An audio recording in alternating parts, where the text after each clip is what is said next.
Namaste.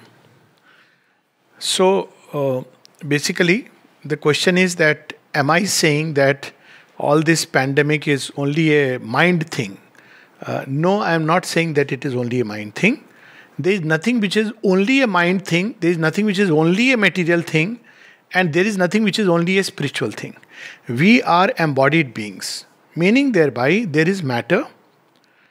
Because we are mental beings, there is also mind. Because behind matter and mind, there is a complex play of forces which is not visible to the surface consciousness. There is an occult reality, an occult play of forces, and there is the spiritual reality which is the ultimate. That's why, whenever we talk about causes from a spiritual perspective, we speak of three causes. The immediate cause, which is the material cause. A car hit a person and the person died. What is it? It's a material cause.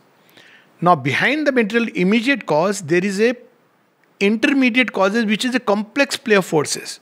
So why did the car hit the person? Maybe he was preoccupied with something. He stepped out of the house at a particular point of time.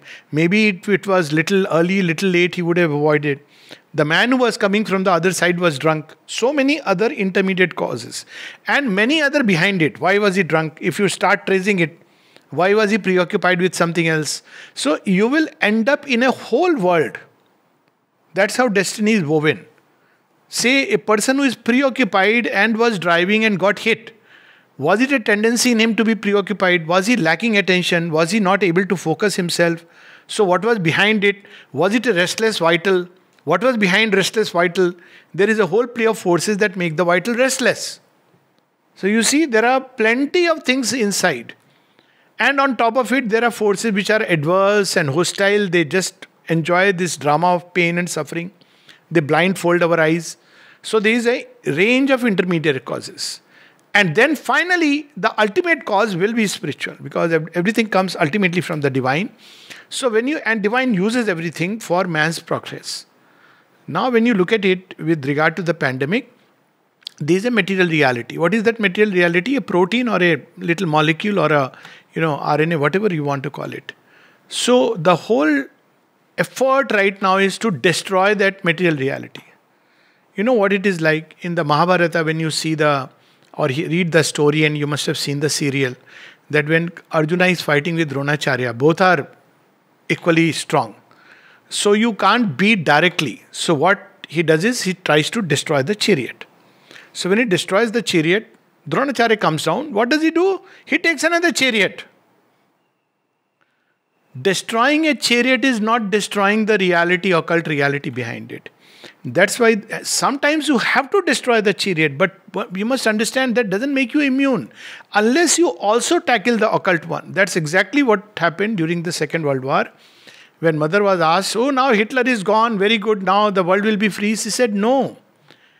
Hitler is only a little medium of a force of falsehood. Until that chooses to get convert, the world will not be free. There will be many, many little Hitlers, and all these will come. So while Hitler had to be destroyed, her whole consciousness was engaged with how to tackle these four asuras who are behind beings like Hitler and Stalin. So that occult reality has to be faced and annulled. Now that's a very huge task. I'm not getting into it because that's a different story altogether. But which is the ultimate power? Beyond the immediate and the intermediate, the ultimate power is spiritual. So why does it allow this play? It allows this play because it's only through this, unfortunately, that man evolves. It doesn't want it, but it allows it.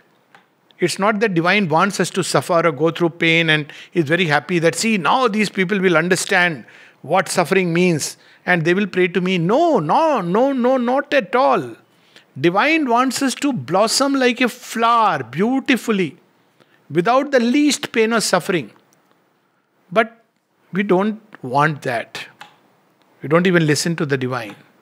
We are too preoccupied with ourselves, too selfish, plundering nature, living only for one's own self. So there are forces of nature which are in creation as checks and balances. That's how the balance of dharma is kept by Narayana.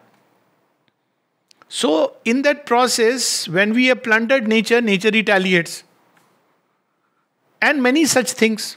When we lead a life which is a life of complete selfishness, only at self-satisfaction, gratification of the senses, full of fear, fear will come when there is too much of desire. So what happens? There are forces of that order which come near us, quite naturally. So divine allows this play. Why? Because unfortunately matter awakens only under their stress. He doesn't want it. But it's the unfortunate truth.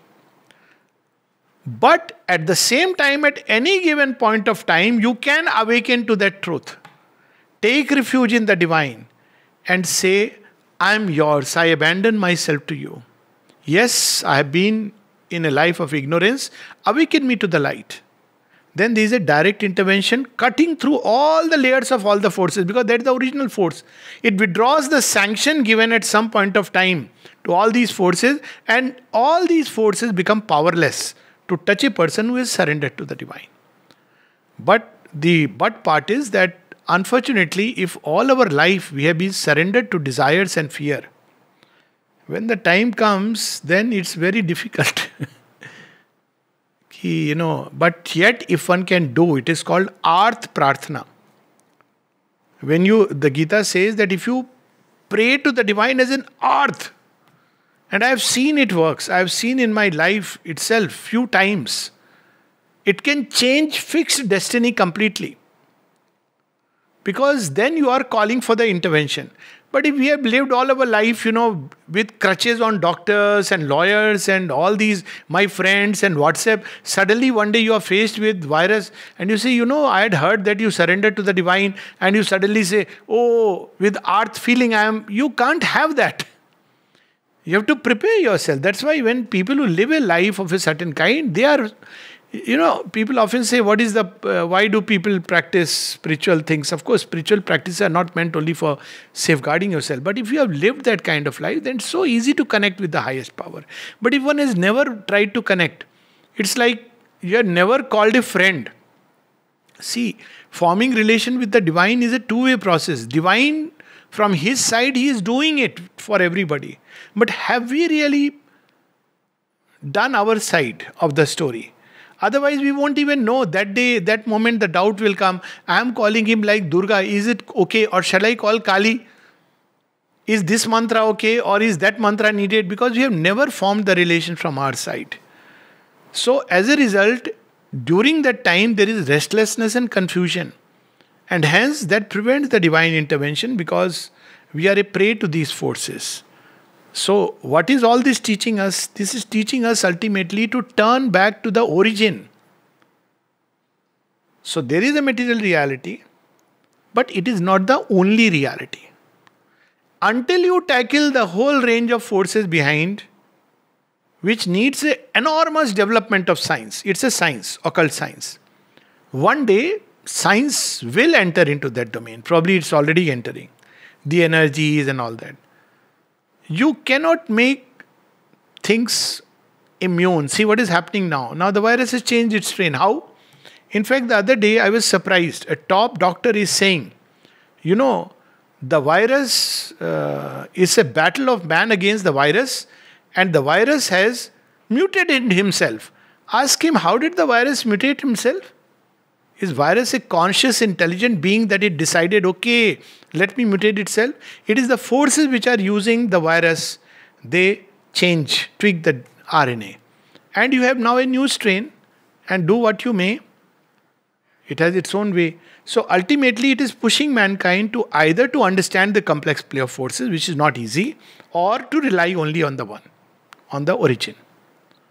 So these are the two options for man. Either expand your science, enter into the beyond the material universe. There is the vital universe, the mental universe, many other forces in that. Go that way. The Vedic rishis went that way. Vedic rishis went through that entire process. Very difficult process. Or the other way is the Upanishadic rishis. The Supreme is inside you, contact him. This is what we are saying. Integral perspective of reality. Namaste.